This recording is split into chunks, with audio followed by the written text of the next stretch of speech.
కలుగును గాక. మంచి దేవుడు మనకు అవకాశం ఇచ్చినాడు. మరొక ఆదివార సమయం కదా, ఇది 3వ ఆదివారం కదా ఈ మాసం.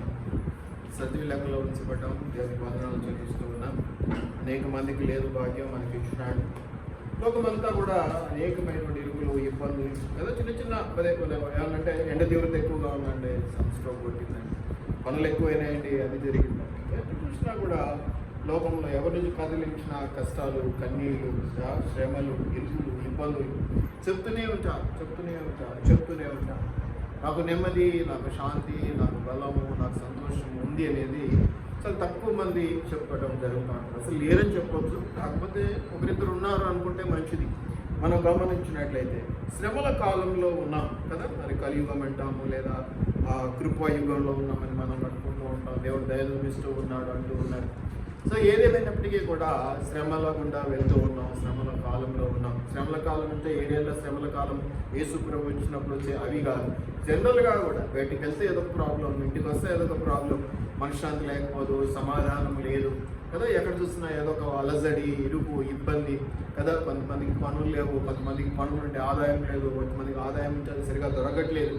అంటే ఇంత చేసినా చివరికి నాకు ఆ నోటికి ముద్ద అందుతుంది అన్న గ్యారెంటీ లేని పరిస్థితులు. కాబట్టి ముఖ్యంగా ఇవన్నీ మనం గమనించినప్పుడు క్రైస్తవ సమాజంలో కూడా కొన్ని ఇరుకులు, కొన్ని ఇబ్బందులు, క్రైస్తవుల్లో కూడా కొన్ని రకమైనటువంటి ట్రబుల్స్, శ్రమలు గుండా వెళ్తున్నటువంటి పరిస్థితులు మనం చూస్తూ ఉన్నాం. సేవకులు చనిపోతూ ఉన్నారు, మంచి సేవకులు. అయితే ఒకటి మనం జరుగుతున్నవి ఏంటో, మేలు ఏంటో, లేకపోతే కీడు ఏంటో, ఇవన్నీ కూడా మనం ఒకసారి చూద్దాం. అయితే ఇవన్నీ కూడా మరి ముఖ్యంగా నా ప్రశ్న ఏంటంటే, శ్రమలు తప్పవా? శ్రమలు పడాల్సిందేనా? పోతే పోనీలే శ్రమలు అంటే ఏదో చిన్నదంటే, ఏదో అమ్మాయి తిట్టిందంటే పోనీలో చిన్న తిట్టింది కొట్టనీకి వస్తుందంటే ఇక కొంచెం భయమే కదా, పరిస్థితి ఇబ్బందే కదా, శ్రమ ఎక్కువైనట్టే కదా. కాబట్టి వీటి గురించి ఒక్కసారి మనం కొంచెం అనలైజ్ చేసుకుంటే బాగుంటుందేమో అనిపిస్తూ ఉంది. అసలు క్రైస్తవ జీవితం ఏంటి? అసలు ఎందుకు పిలుచుకున్నాడు దేవుడు? ఏం సాధిస్తూ ఉన్నాడు మన గురించి? ఏం కావాలనుకుంటూ ఉన్నాడు? ఎందుకోసం మనల్ని నిలబెట్టాలనుకుంటూ ఉన్నాడు అనేది కొన్ని మన వాక్యాలు చూస్తే బాగుంటుందని అనిపిస్తుంది. దీనికి గాను 1 పేతురులో మనం గమనించినట్లయితే 2వ అధ్యాయము 19, 20, 21లో ఈ వచనాలు మనం గమనించినట్లయితే,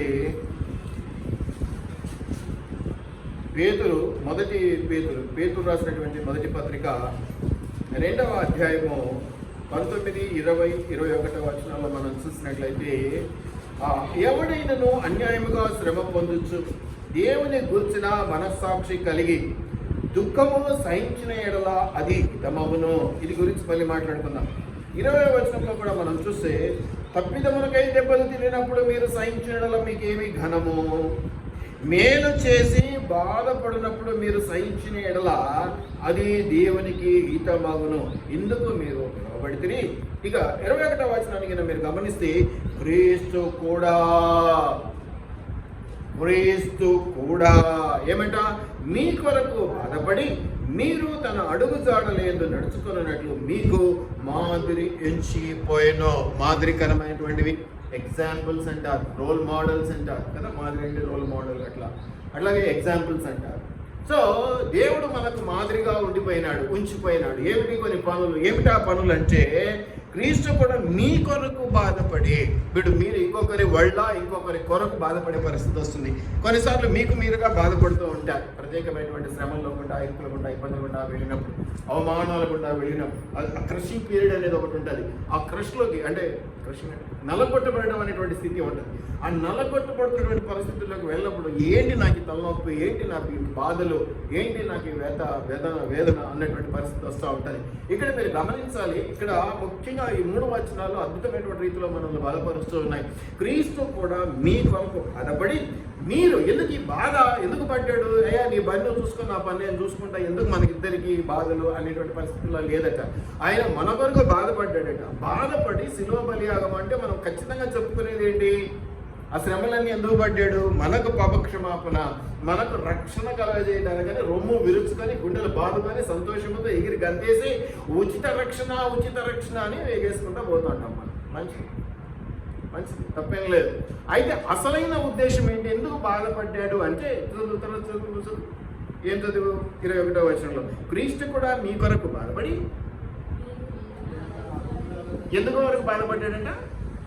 నీ ఇష్టారాజ్యంగా నువ్వు పోవడానికి, నా ఇష్టారాజ్యంగా నేను పోవడానికి, నా ఆలోచన నా పద్ధతిలో నేను చూసుకుంటూ పోవడానికి కాదట. ఏమిటట? ఎందుకట? తన అడుగుజాడలలో మట్టి ఇచ్చాడు. అయ్యా ఇగో ఈ మట్టితో నూక బొమ్మ చేయి, అమ్మ ఇదిగో ఈ మట్టి తీసుకో దీంతో నూక బొమ్మ చేయి అన్నాడు. బాగానే ఉంది. నీకు నచ్చింది నువ్వు చేస్తావు, నీకు నచ్చింది నువ్వు చేస్తావు. అలా కాకుండా నేను ఒక మోడల్ ఇచ్చేసి ఒకటి ఇచ్చి ఈ బొమ్మ ప్రకారం ఇది చేయండి, నువ్వు ఇది చేయాలి, నువ్వు ఇది చేయాలి. అప్పుడు మొదలవుతుంది పోటీ, అప్పుడు మొదలవుతుంది కష్టం. అలా కాకపోతే నీకు వచ్చిందేదో నువ్వు చేస్తావు. అంటే చేశానంటే బొమ్మ పక్కన. ఇప్పుడు ఏమవుతుందంటే ఇదిగో మీరు రక్షించబడ్డారు, మీ కొరకు నేను బాధపడ్డా, నేను శిల్వయాగం చేసేసిన ఇక అయిపోయింది, మీరు పన్ను మీరు చూసుకోండి అంటే ఎవరికి ఏ బాధ లేదు, సంతోషంగా వెళ్ళిపోతుంది. ఇక్కడ ఏమైంది, ఏమంటున్నాడు, అసలు ఈ పని అంతా నేను చేసింది కదా ఎందుకంటే మాకు దీవెనల కోసం, మాకు ఆస్తులు సంపాదించి పెట్టుకోవడం కోసం. ఎప్పుడు ఇదిగో పుస్తకం నిండా, బైబిల్ గ్రంథం నిండా ఉన్నటువంటి ఆశీర్వాదాలన్నీ మనవి అనుకోవడం కోసం కదా. అందుకేనా ఒకటే మాటతో ఏమంటాడు, నా అడుగు జాడల్లో మీరు నడవాలి. అర్థమవుతుందా పాయింట్?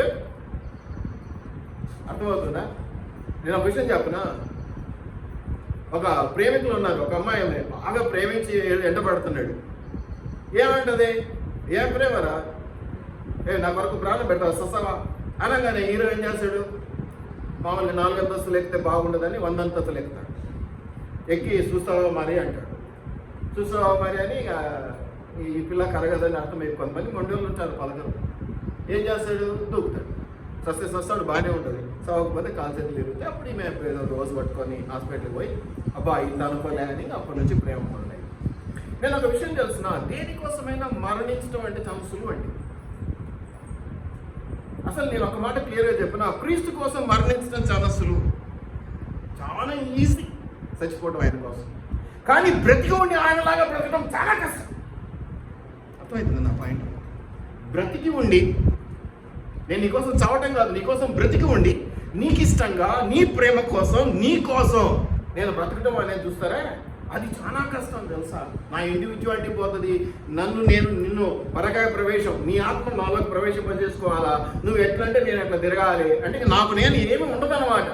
నిన్ను నేను గౌరవించాలి, నిన్ను ప్రేమించాలి, నీకోసం బ్రతకాలి, నీకోసం నీళ్ళు తాగాలి, నీకోసం కూర్చోవాలి, నీకోసం ఉన్నది అంతా నీకోసం అన్నట్టు బ్రతకాలి. ఇది చాలా కష్టమండి. చనిపోవడం చాలా సులువు.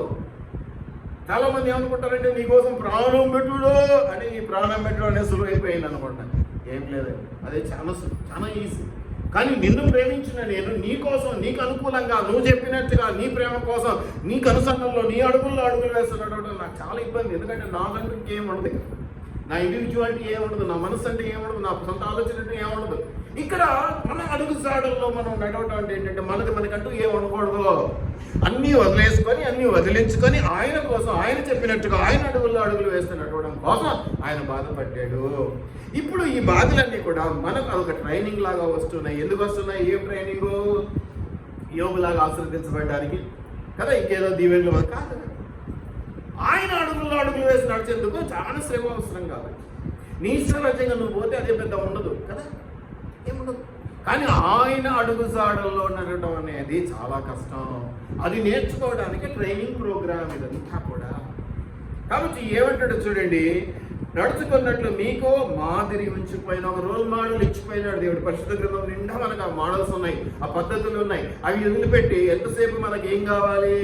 ఆశీర్వాద వచనాలు కావాలి. తప్పని నేను అనడం, కానీ అనుసరించి నడుచుకుంటే ఆశీర్వాదాలన్నీ నీవే కదా. అనుసరించి నడుచుకుంటే ఏమైతావు నువ్వు? పక్కింటోడి అవుతావా, కుమారుడు అవుతావా? ఏసైకి కుమారుడు అయితే ఇక ఆశీర్వాదాలన్నీ నీకేనా, పక్కింటి వాళ్ళకి ఇస్తాడా దేవుడు? మరి ఇది సులువు కదా. సంపూర్ణ ఆశీర్వాదాలు కావాలని పట్టి పీడించి తీసుకునే బదులు ఆయన చెప్పినట్టు విని ఆయన అడుగుజాడల్లో అడుగులు వేస్తూ నడిచి ఆయన ప్రేమను పొందుకొని ఆయనలో ఉన్నటువంటి ఉదయ గుణము ద్వారా ఆయన కుమారులు అనిపించుకొని తీసుకుంటే ఎంత బాగుంటుంది. ఇది మనం చేయాలి. అందుకోసం అంటే ఆయన శ్రమలు పడ్డాడు, బాధపడ్డాడు. ఆయన బాధపడింది ఎందుకోసం అంటే మనల్ని ప్రేమించి మన రక్షణార్థమై అన్ని పక్కన పెట్టాం. అవి తప్ప నేను వినడం లేదు, అవి కూడా పరిశుద్ధ గ్రంథంలోని వాక్యాలు. కానీ అసలు స్థితులైన మాట ఏంటంటే మీరు నా అడుగు జాడల్లో నడుచుతాము, అది జరగాలి. ఇప్పుడు చెప్పాను చూడండి, ఒకరి కోసం మరణించడం చాలా సులువు, కానీ వారి కోసం బ్రతికి ఉండి వారి ప్రేమను పొందుకోవడం కోసం, వారిని ఇంప్రెస్ చేయడం కోసం, వారు మాట్లాడుకుంటే వారితో బిహపడతాం, వారు కనపడకపోతే వాళ్ళ కోసం ఎదురు చూస్తాం కదా. డైరెక్ట్గా వాళ్ళు ఇళ్ళకి వెళ్ళిపోయినా కానీ బాయ్స్ ఏం చేస్తారు, ఇంటికి పోతే వాళ్ళ ఆయన కొడతాడు కదా, కానీ ఆ పిల్లల్ని చూడాలి, ప్రేమ కొట్టుకొచ్చింది, ఏం చేస్తారు కదా. పాత రోజుల్లో అయితే ఇప్పి చుట్టూ చుట్టుకొని సైకిల్ మీద అటు ఇటు చుట్టూ కొట్టేటారు. ఈరోజు బుల్లెట్ బండి తీసుకొని కొడుతున్నారు కదా. లేదంటే ఏ ప్రియదర్శిని పార్క్ లాంటిదో చూస్ చేసుకుంటారు. ఉండలేము అట్లా, ఉండలేము. కాబట్టి బాధపడుతున్నాం, శ్రమ పడుతూ ఉన్నాం. రోజులు ఇట్లా తయారైంది ఏంటి, ఎక్కడికి వెళ్ళినా ఏదో శ్రమ, ఏదో ఇరుకు, ఏదో ఇబ్బంది, ఏదో వేదన, ఏదో దుఃఖం. ఎందుకయ్యా అంటే నువ్వు అడుగులు వేసే దేవునితో కూడా నడవట్లేదు కదా. మరి ట్రైనింగ్ అంటే అలాగే ఉంటుంది కదా. అటెండర్ ట్రైనింగే, పోలీస్ ట్రైనింగే, మిలిటరీ ట్రైనింగే, అన్ని ట్రైనింగ్లే. సేమ్ మిలిటరీ ట్రైనింగే ఇస్తారా పోలీసులకు కూడా? కొంచెం తేడా ఉంటుందా? నేను అనుకుంటా కొంచెం తేడా ఉంటుందేమో అనిపిస్తుంది. అది ఇంకొంచెం హార్డ్గా, ఇంకొంచెం కఠినంగా, ఇంకొంచెం ఎక్కువగా ఉంటుంది కదా మిలిటరీ ట్రైనింగ్. ఎందుకంటే బయట దేశాల్లో, బయట పరిస్థితులకు, యుద్ధాలకు వెళ్ళాలి. కాబట్టి నిన్ను ఎందుకు ప్రత్యేకించుకున్నాడు దేవుడు అంటే తన ప్రేమలో నువ్వు నిలబడడం కోసం. కాబట్టి కొన్ని శ్రమలు వస్తాయి, కొన్ని ఇరుకులు వస్తాయి, కొన్ని ఇబ్బందులు వస్తాయి, కొన్ని ఫేస్ చేయాలి, కొన్ని నష్టాలు వస్తాయి, కొన్ని ఇబ్బందుల్లో మనం నష్టపోతాం కూడా. అని మనం అనుకున్నట్టు జరగకపోవచ్చు. కానీ ఏం నిలబెట్టుకోవాలి? దేవుని ప్రేమ నిలబెట్టుకోవాలి. అలా నిలబెట్టుకొని ఆయన అడుగుజాడుల్లో మనం నడిచినట్లయితే మనం ఏం పొందుకుంటాం? సంపూర్ణ దీవెన పొందుకుంటాం. అందుకని ఏమంటాడంటే 20వ వచనంలో ఏమంటాడు? తప్పిదములకై దెబ్బలు తినప్పుడు మీరు సహించినలా మీకు ఏమి ఘనత? నేనేం చేయలేదన్నా, ఊరికి నిందలు పడుతున్నా, ఏం చేయలేదన్నా, ఊరికి అదవుతుంది అంటుంటారు కొంతమంది. ఊరికే ఏం కాదు. ఒకటి, లోకస్తులకు తెలియకపోవచ్చు, ఆత్మీయ ఉండేవాళ్ళు చెప్పేస్తారు, దేవుళ్ళు సరిగా లేవరు పోయి, దేవుని అడుగులు వేసినా సరిగా నడవట్లేదు. కాబట్టి ఒకవేళ తప్పిదం చేసి దెబ్బలు తింటే దానివల్ల ఏమీ ఉపయోగం? తప్పిదం చేసినాం, దెబ్బలు తిన్నాం, అయిపోయింది, క్యారీ అయిపోయాను. ఇప్పుడు తప్పిదం చేయలేదు, కానీ నీ మీద నిందలు పడుతున్నాయి, నీ మీద ఇంకేదో వస్తున్నాయి, నువ్వు శ్రమ పడుతున్నావు, నేను ఏదో అంటున్నారు, నేను కొడుతున్నారు, నిన్ను తిడుతున్నారు అంటే ఏం జరుగుతుంది అక్కడ? నీకు ఘనత కదా అంటాడు. అంతేకాకుండా ఒక మాట మీరు చాలా స్పష్టంగా పదవిలో, ఎవడైనాను అన్యాయముగా శ్రమ పొందొచ్చు, దేవుని గురించిన మనస్సాక్షి కలిగి ఎలా ఉండాలి? అన్యాయంగా శ్రమ పడుతుంది. ఇప్పుడు భారతదేశంలో ఉన్నటువంటి క్రైస్తవుల పరిస్థితి, అన్యాయంగా శ్రమ పడచ్చు. అయితే అన్యాయంగా శ్రమ పడుతున్నా కూడా వాళ్ళకి ఇంకా ఆ తీపిదనము, ఆ ధైర్యం చిక్కబడడం లేదు. ఎందుకంటే అలా శ్రమ పడినప్పుడు ఏం కలిగి ఉండాలంటే వాళ్ళు దేవుని గుర్చిన మనస్సాక్షి. దేవుని గుర్చిన మనస్సాక్షి నీకు ఉంటే ఆ శ్రమలు సహించటం, ఆ శ్రమలు భరించటం అనేది కాదు, ఆ శ్రమలు మహా ఆనందమని ఎంచుకుంటాం. ఒక్కొక్కరికి ఒక్కో రకమైన శ్రమ. భారతదేశంలో ఈ వివక్ష అనేది, ఈ యొక్క శ్రమలు అనేది ఇతరుల ద్వారా చంపబడడం, ఇతరుల ద్వారా కొట్టబడడం, ఇతరుల ద్వారా తిట్టించుకోవడం, ఇతరుల ద్వారా ముఖం ఊహించుకోవడం జరగాలి అనేది నీకు ఉందేమో. అది కూడా ఒక శ్రమ, ఒక ట్రైనింగ్. అందుకని ఈరోజు నా టాపిక్ ఏంటంటే శ్రమలు కూడా దేవుని చిత్తంలో ఒక భాగము. గుర్తుపెట్టుకోవాలి, దేవుడు ఆశీర్వదిస్తూ ఉండాలా ఎప్పుడు? దేవుడు శ్రమ పెడితే ఇట్లా అనుకుంటుంది. ఇతరులకు ఆ మాట పనిచేస్తావు కానీ నీకు పని చేయదు. నువ్వు నమ్మి వచ్చావు, దేవుడు ఏం చెప్తాడో చెప్పడానికి అవకాశం ఇవ్వాలి, అది అనుసరించి నడుచుకునే అవకాశం నువ్వు తీసుకోవాలి. శ్రమలు పెట్టడం, శ్రమల గుండా వెళ్ళటం కూడా దేవుని చిత్తంలో, దేవుని ప్రణాళికలో నీ పట్ల ఆయనకున్న ప్రేమ ప్లాన్ ఏదైతే ఉందో దాంట్లో ఒక భాగము. ఇది ఒక ట్రైనింగ్. అందుకే దావీదు అంటాడు, శ్రమ నందు ఇటుట నాకు మేలా ఆయన అంటాడు కదా. దయచేసి జ్ఞాపకం పెట్టుకో, నాకే ఎందుకు వస్తున్నాయి, నేను ఎందుకు ఇటు తయారైనా, నాకే ఎందుకు ఎప్పుడు ఈ సబ్జెక్టులు ఫెయిల్ అవుతున్నా, నాకే ఎందుకు ఇప్పుడు ఈ ప్రమోషన్స్ రావట్లేదు, నాకే ఎందుకు ఇప్పుడు నా రిలీవర్ నాకు రాడు, ఆదివారం చర్చికి పోదామంటే పొద్దున్నే రిలీవర్ రాడు. అదొక చిన్న పడ్డే శ్రమ. దేవుని ఏం చేయాలా? శ్రమ వచ్చినప్పుడు దాని రియాక్షన్ ఎలా ఉంది, దాని రెస్పాన్స్ ఎలా ఉంది నీ నుంచి కదా. బస్సుల్లో కాలు తప్పడం చాలా ఈజీ, చాలా కామన్ కదా, తోసినాట ఉంటుంది కాబట్టి కాదు. కానీ అవతల సభ్యత ఎప్పుడు బయటపడుతుంది? నువ్వు దొక్కినా అరే సారీ అండి అని వాడు కూర్చున్నాడు అన్నాడు అనుకో, వాడు గ్రేట్, వాడు గొప్ప. నువ్వు తొక్కుకుంటూ పోయినా ఏం సారీ అనుకుంటే ఇచ్చిటూ పోయినా అనుకో, ఎడ్డిగా మట్టిగా, మరి వీడు ఎడ్డోడు పల్లెటూరుడు వీళ్ళు ఎందుకు అనుకోని వాడు సారీ చెప్తాడు. ఇప్పుడు ఎవరు మంచివాడు? తొక్కించుకున్నా మెత్తగా ఉన్నాడు, నీకే సారీ చెప్పినాడు ఉల్టా. యేసుప్రభు అది కోరుకుంటాడు మనలో. కాబట్టి మనం ఈ దేశంలో ఉన్నాం, ఇటు శ్రమలను అనుభవించడం ఆయన చిత్తమై ఉన్నది. ఇటు శ్రమల ద్వారా మనం నేర్చుకోవాల్సింది ఏంటంటే ఆయన అడుగుల్లో అడుగులు వేసి నడవటం. ఆయన అడుగుల్లో అడుగులు వేసి నడవటం ఎందుకు ఏమిటి అనేటువంటి అంశాలను మనం చూద్దాం. చాలా వరకు మనము ప్రెజర్స్తో ఉంటాము, చాలా అవమానాలు. ప్రెజర్స్ అంటే ఒత్తిడి, చిన్న చిన్న విషయాన్ని కూడా టెన్షన్ పడిపోతూ ఉంటాం. ఇక పరీక్ష వస్తే అయిపోయి టెన్షన్ కదా, ఇక ఏదైనా కూడా చిన్న చిన్న వాటిని కూడా టెన్షన్ పడేటోళ్ళు చూస్తాం. శ్రమల గుండా వెళ్ళినప్పుడు ప్రెషర్స్, ఇన్సల్ట్, వివక్ష అంటే ఏమంటారంటే ఈ వివక్ష అనేది చాలా చోట్ల ఉంటుంది. వీళ్ళు కులం ప్రకారం వివక్ష చూపిస్తారు, డబ్బున్నోళ్ళు డబ్బు లేని వాళ్ళు అనేది తేడా చూపిస్తారు. వివక్ష చూపించినట్టు తేడా చూపించినాం అనుకున్నాం, మీకు సులువుగా అర్థం కావట్లేదు. కులాల పరంగా తేడాలు, మతాల పరంగా తేడాలు, కలర్స్ కొన్ని దేశాల్లో తెల్లవాళ్ళకు నల్లవాళ్ళు నచ్చరు, వివక్ష. అట్లాగే డబ్బున్నోళ్ళు డబ్బు లేని వాళ్ళు వివక్ష ఉంటుంది. వీడు మనోడు వీడు మనోడు, కులాల మతాల పరంగా ప్రాంతాల పరంగా వివక్ష ఉంటుంది. వీటి గుండా వెళ్తూ కూడా మనం శ్రమల పాలు అవుతూ ఉన్నాం. ఇటు శ్రమలన్నింటిని బట్టి మనకు జరగాల్సింది ఏంటి అంటే ఒకటి గుర్తుపెట్టుకున్నాం మనము, చాలా ఉన్నాయి. మరి యోహాను సువార్త 16:2 ఒక మాట ఉంది, మనం చూసుకుంటూ ముందుకు వెళ్దాం. చాలా ఉన్నాయి రెఫరెన్స్ ఈరోజు ఆలస్యమైంది. యోహాను సువార్త 16:2 వారు అమ్మాయి నువ్వు పొందుతున్నదేంటి చిన్నది, ఇంకా పెద్ద పెద్దవి చెప్తున్నాడు దేవుడు ఇక్కడ. అరే వాడు వచ్చి కొట్టిపోయాడు, వీడు వచ్చి కొట్టిపోయాడు, వాడు ఉమ్మేశాడు, వీడు ఉమ్మేశాడు, వాడేదో చేశాడు, వీడేదో చేశాడు, వాడేదో అరవమన్నాడు, వీడేదో అరవమన్నాడు. ఇటువంటి చిన్న చిన్న శ్రమలే ఇవి చాలా పెద్దగా కనిపిస్తున్నాయి. కొంతమందిని చంపుతున్నారు కూడా. అయితే అది వేరే విషయం. అయితే శ్రమల్లో కంటే శ్రమలే కాకుండా ఇంకేంట సమాజ మందిరంలో నుంచి వెలివేసి చిన్న చిన్న అవమానాలే కాదు, వెలివేసి నువ్వు వద్దుకోని కదా. ఎవడో ఒక పాస్టర్ల కుటుంబం కూడా ఫోన్ చేసి అయ్యగారికి హార్ట్ అటాక్ వచ్చింది, ఆ హాస్పిటల్లో ఉన్నాడు, పాపం బాధపడుతున్నాడు. కొడుకున్నాడు, కొడుకు ఇంకా సేవలకి పరిపక్వత రాకపోయేసరికి ఏమైంది, చెల్లెలి భర్త ఉన్నాడు, అంటే ఆయన బావగారు. ఆయన వాక్యం చెప్పడం మొదలైంది, సంఘాలు తిగిలిపోయింది. పాస్టర్ గారి కొడుకు పాస్టర్ కావాలి, కానీ పాస్టర్ గారి అల్లుడు పాస్టర్ అయితే ఎట్లా మా కొడుకు అని వెళ్ళేసాడు. అది కూడా ప్రార్థన చేస్తాం. సమాజ మందిరంలో ఎవరో కొత్త వాళ్ళ గురించి అన్ని గురించి మాట్లాడడం లేదు, ఇంటర్నల్గా చెప్తున్నాను, మన విశ్వాసాల గురించి మాట్లాడుతున్నాను. పాలిటిక్స్ సమాజ మందిరంలో నుంచి వెలివేదురు అంటే ఏంటి, పంపించేస్తారు బయటికి, వెళ్ళేస్తారు, రావద్దు నువ్వు ఇంకా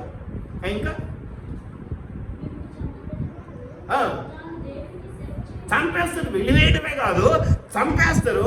చంపేసి కూడా ఏమనుకుంటారంటే అయ్యో అనవసరంగా చంపుతుంది, మేము ఇంతకాలం వీడు మమ్మల్ని పట్టుకొని ఉండే ఇంకా పోగొట్టుకుంటుంది అనుకోరంట. ఏమనుకుంటారు, ఈయన్ని చంపి దేవునికి సేవ చేసినాం మేము అనుకుంటారంట.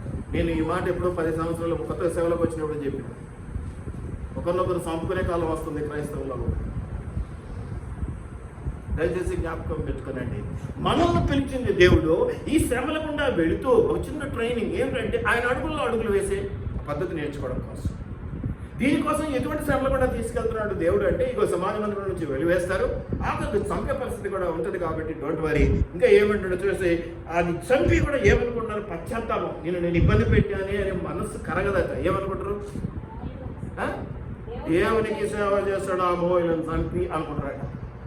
కాబట్టి ఇంత కఠిన హృదయాల మధ్య వెళ్తూ ఉన్నాం, ఇంత రాతి హృదయమైనటువంటి వాళ్ళ గుండా వారి మధ్య కూడా వెళ్తూ ఉన్నాం. కాబట్టి ఇంకా శ్రమల ఇంటెన్సిటీ పెరుగుతూనే ఉంటుంది, తగ్గదిగా. కానీ నిన్ను పిలుచుకున్న దేవుడు నమ్మకమైనటువంటి వాడు, నమ్మదగిన వాడు కనుక ఆయన నీ నుంచి కోరుకునేది ఏంటంటే ఎట్టి శ్రమల గుండా వెళ్తున్నప్పటికీ కూడా, మరణము నిన్ను అలా తాకుతున్నప్పటికీ కూడా ఆయన అడుగు వేసే ప్రయత్నం మానకూడదు అనేది దేవుడు మనకు చెప్పినటువంటి మాట అనేది మనం జ్ఞాపకం చేసుకోవాలి. మీరు గమనిస్తే 2 తిమోతి 3:12 కూడా చూడండి. 2 తిమోతి 3:12 క్రీస్తు యేసు నందు సద్భక్తితో అంటే మంచి భక్తితో బ్రతకను ఉద్దేశించిన వారు అందరూ ఏ ఒక్కరూ వదిలిపెట్టబడకుండా వాళ్ళు ఏం పొందుకుంటారు, కిరీటాలు పొందుకుంటారు. వారు ఏం పొందుకుంటారు? డబ్బు పొందుకుంటారు. వారు ఏం పొందుకుంటారు? ఇల్లు పొందుకుంటారు. వాళ్ళు ఏం పొందుకుంటారు? ఐశ్వర్యం పొందుకుంటారు, వాహనాలు పొందుకుంటారు. ఏమా నేను చెప్పింది తప్ప? ఏమన్నా అక్కడ హింస పొందుకుంటారు. ఎవరు సద్భక్తితో, మంచి భక్తితో ఉండాలనుకునేటువంటి వారు, ఆర్డరీ క్రైస్తవులు కాదు. ఆదివారం అయిందా, 10 అవుతుందా, 12 వరకు ఉండదు చర్చి, 11, 12కు పోదాం. లాస్ట్లో ఆమె అని చెప్తే మొత్తం ఆశీర్వాదాలన్నీ నాకే అనుకునే వాళ్ళు ఉంటారు. పాపం ఏం చేయలేము. వాళ్ళని మార్చలేక నేనే మారుతున్నా కదా, మెల్లమెల్లగా అలవాటు చేసుకుంటున్నాను. చంపేస్తారు, అయినా బాధపడుకుంటాను. దేవుని అడుగుల్లో అడుగులు వేసి నడుస్తున్నానా లేదా? అవమానాలు వస్తాయి. నేను మనిషిని, అయినా ఎన్నో జరుగుతావు. నువ్వు మనిషివే, ఎన్నో జరుగుతుంటాయి. కానీ వదిలిపెట్టకూడని భాగ్యం ఏమిటి? ఆయన అడుగుల్లో అడుగులు వేసి నడవచ్చాము. యేసు ప్రభు అడుగుల్లో అడుగులు వేసి నడవచ్చాము.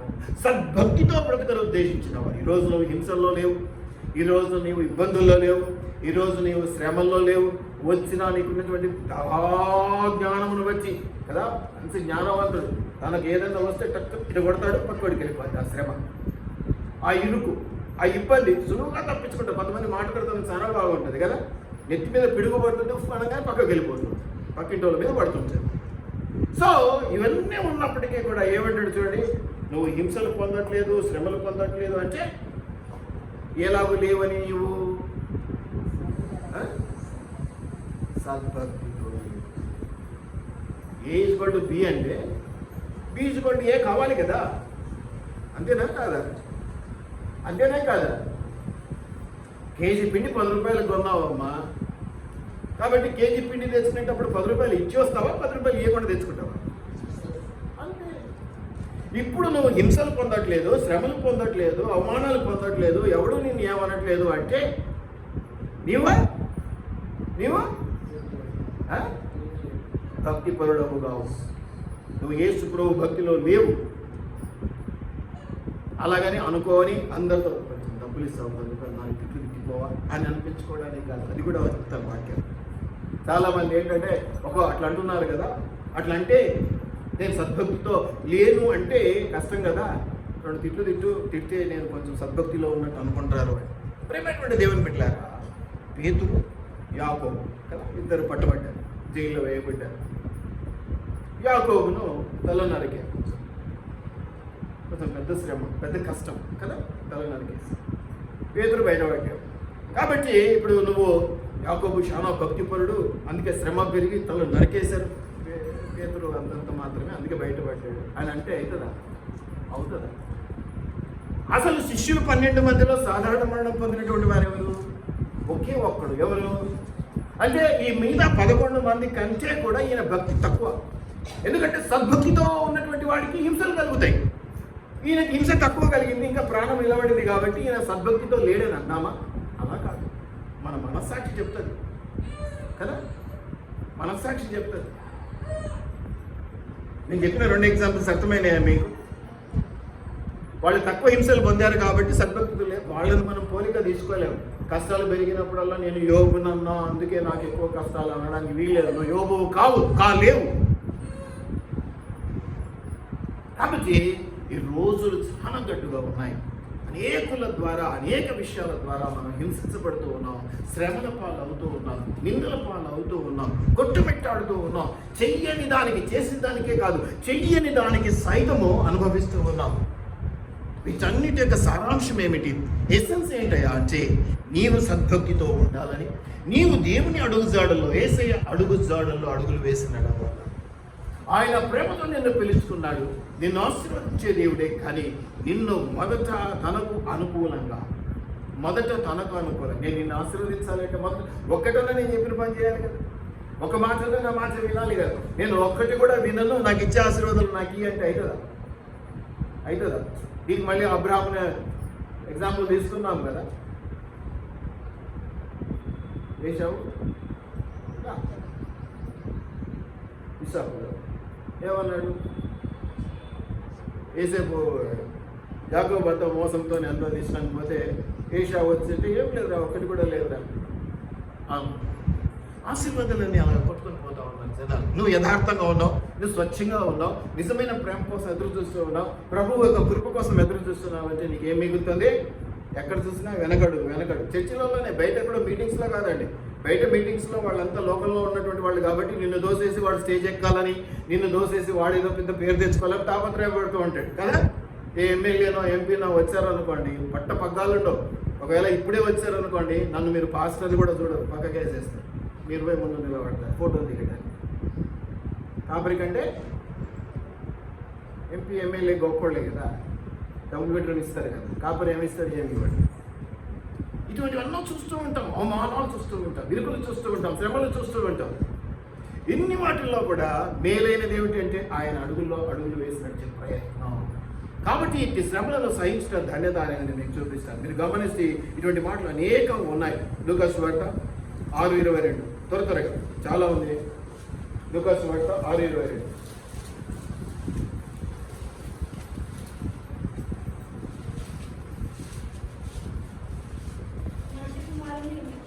మనుష్య కుమారుని నిమిత్తము, మనుష్య కుమారుని నిమిత్తం అంటే యేసయ్య నిమిత్తం మనకు అర్థమైంది. మనుష్యులు అంటే తోటి మనుష్యులు, తోటి విశ్వాసులు, వేరే వాళ్ళ గురించి నేను మాట్లాడడం లేదు. ఏం చేస్తారంటే అంటే నేను నిన్ను ద్వేషిస్తున్నావు, నువ్వు నన్ను ద్వేషిస్తున్నావు, కానీ బైబిల్ అట్లా చెప్పబడలేదే. ప్రేమించుకోమని ఉంది కదా.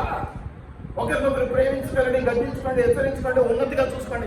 నాకంటే నువ్వెక్కువ, నీకంటే నేను ఎక్కువ అని చూసుకునేట్టు వాడెంత నాకంటే ఇంత అనుకుంటాం. దేవుని వాక్యం ఏం చెప్తుంది? నాకంటే మీరు గొప్పవారు నేను అనుకోవాలి, మీరు అట్లా అనుకోవాలి. నేను అడగకూడదు కానీ మీరు అలా అనుకోవాలి. కాబట్టి ఏమంటే మనుషులు మిమ్మల్ని ఒకటి ద్వేషించి అంటే సమాజం ముందు నుంచి వెలివేదులని ఉంది కదా, అంటే వెలివేస్తారు, ఇంక పట్టించుకోరు, పక్కన పడేస్తారు.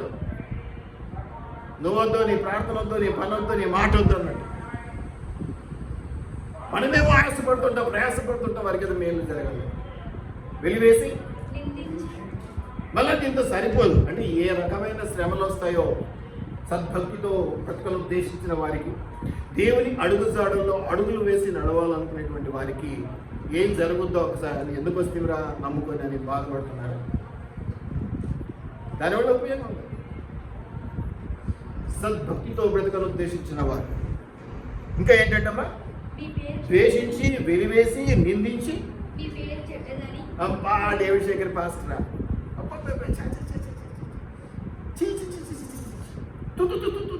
ఇదే ఉంటుంది రచ్చ. పేరు ఏమన్నాడమ్మా? చక్కగా చదువు. మీ పేరే చెడ్డది, మనిషే కాదు పేరే చెడ్డది. మీ పేరు పలకడమే కష్టం మాకు అని ఏమంటాడు? ఇవన్నీ మీరు చేస్తారు, నాకు సంతోషం. కానీ నాకేం జరుగుద్దట చివరిలో? మీరు ధన్యులు. తర్వాత మీరు అమ్మా. కాబట్టి మీరు నన్ను నిందించేటప్పుడు, మీరు నన్ను విరివేసినప్పుడు నా పరిస్థితి ఏంటి? డ్యాన్స్ చేసుకుంటుంటా మనసులో, బయటికి కనపడదు. ఎందుకంటే బయటికి చేస్తే నిన్న ఇంకా బాగా డ్యాన్స్ చేస్తున్నాడు ఇంకా అంట. అందుకని ఏం చేస్తా అంటున్నావా? నన్ను సమ్మక్క కాదు, ఇంకా నేను లోపల మాత్రం డ్యాన్స్ చేసుకుంటా. మీరు సంతోషించి ఏమన్నా గట్టి చదువు ఒక మాట. మీరు సంతోషించి, మిమ్మల్ని ద్వేషించి, మిమ్మల్ని వెలివేసి, మిమ్మల్ని నిందించి, మీ పేరు చెడ్డదని చెప్పినప్పుడు ఆ దినమందు మీరు సంతోషించి ఊరికి అనకండి. ఎట్లా?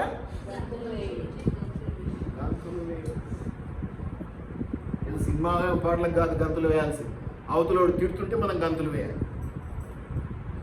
పైకి మాత్రం అలాగే అంటున్నా తప్పదు, ఇంకా ఎక్కువ తిరిగిపోతుంటా. ఎందుకు ఇది చేయలేకపోతున్నామంటే క్రీస్తు ప్రేమ అనుకోండి. వాడు వచ్చాడు నేనే కాదు, ఎవరినైనా మేమైనా. నిజమైన దేవుని వాక్యం ఏం చెప్తుందని కొన్నిసార్లు మర్చిపోతాం. ఎందుకంటే ఆ శ్రమ ఎరుగు. వాడు వచ్చి ఏదో చెప్పిపోతాడు, వాడు ఏదో అనొచ్చితే వాడు ఎంతండి, వాడు ఎందుకు ఇట్లా చేస్తున్నాడు అని కోపం వస్తుంది. దేవుడు అసలైన చెప్పింది ఏంటంటే మీరు భరించండి, మీరు సహించండి. మీ కొరకు నేను బాధపడ్డాను, నా కొరకు మీరు కూడా బాధపడ్డారు. ఊరికే కాదు, ఆయన కొరకు మనం బాధపడ్డాం అనేది ఊరికే కాదు. ఎప్పుడు వాక్యాల్లో చెప్తాం కదా, ఒక గ్లాసు ఆయన పేరు మీద మంచినీళ్ళు ఎవరికన్నా ఇచ్చినా ఆ దీవెన మనకి ఇస్తాడు దేవుడు అన్నట్టు. నువ్వు నా కోసం విసరంతా చేయి, వెంట్రుకంతా చేయి, నువ్వు కొండంత నా దగ్గర నుంచి తీసుకో, కొండంత నా దగ్గర తీసుకో. ఇంకా ఇదిగో ఎక్కడ లోకంలో రాదు. నన్ను ఎప్పుడు మీరు తిడుతూనే ఉంటారు, నన్ను ఎప్పుడు మీరు అవమానపరుస్తూనే ఉంటారు, నేను ఎప్పుడు గద్దిస్తూనే ఉంటా, హెచ్చరిస్తూనే ఉంటా, వాక్యం ద్వారా మిమ్మల్ని బలపరిచే ప్రయత్నం చేస్తూ ఉంటా. ఈ రెండింటికి పొసగదు, ఇలాగ పోతా ఉంటుంది బండి. కానీ చివరికి వస్తే ఫలితం ఎవరికి ఎక్కువ దొరుకుతుంది? పరలోకమందు నీ ఫలము. కాబట్టి ఇక్కడ గుర్తింపు కోసం కాదు మనం ప్రయాసపడాల్సి, పరలోకంలో గుర్తింపు కోసం ప్రయాసం. దయచేసి జ్ఞాపకం పెట్టుకోండి ప్రేమైనటువంటి దేవుని బిడ్డలారా. సద్భక్తి దురాశ గర్భము ధరించి పాపముల కనును, పాపం వల్ల వచ్చే జీతము. సద్భక్తి శ్రమ కదా. 1 పేతురు 2వ అధ్యాయంలో మనం చదివాం 19:3-14 కూడా ఏమంట? అది హితమగును. హితమగును అంటే ఏంటి? హితము అంటే ఏంటి? మేలు. అది హితమగును అంటే అది మేలవుతుందంట. అది నీకే కాదు, ఇంకెవరికంట? మీరు ఆ 19-20 వచనాల్లో దేవునికి హితమగును. నువ్వు శ్రమ పడటము, అమ్మా, నువ్వు నిద్రల పాలవుతాము, నువ్వు కన్నీళ్లు గార్చటము దేవునికి హితమగును. దేవుడు మహిమపరచబడి. నువ్వేమంటున్నావు? నాకు మాయదారి దేవుడు తెచ్చిపెట్టాడండి రోగం. ఎందుకంటే నమ్ముకున్న మంచి కష్టాలు కన్నీళ్ళు. నమ్ముకున్నంత గట్టిగా నువ్వు నిలబడుతున్నావా? ఆయన అడుగుల్లో అడుగులు వేసి నడిచే ప్రయత్నం ఉన్నదా నీ దగ్గర? అప్పుడు మాట్లాడు. దేవుడు ఒప్పుకుంటాడు. నేను ఎంతగానో ప్రేమిస్తున్నా, నువ్వు దాంట్లో 10% నా మీద చూపించి అప్పుడు డామినేట్ చేయను, అప్పుడు అడుగున్నాను ఎందుకు ఇలా చేసినావు. నా దగ్గర సమాధానం ఉంటుంది చెప్పటం.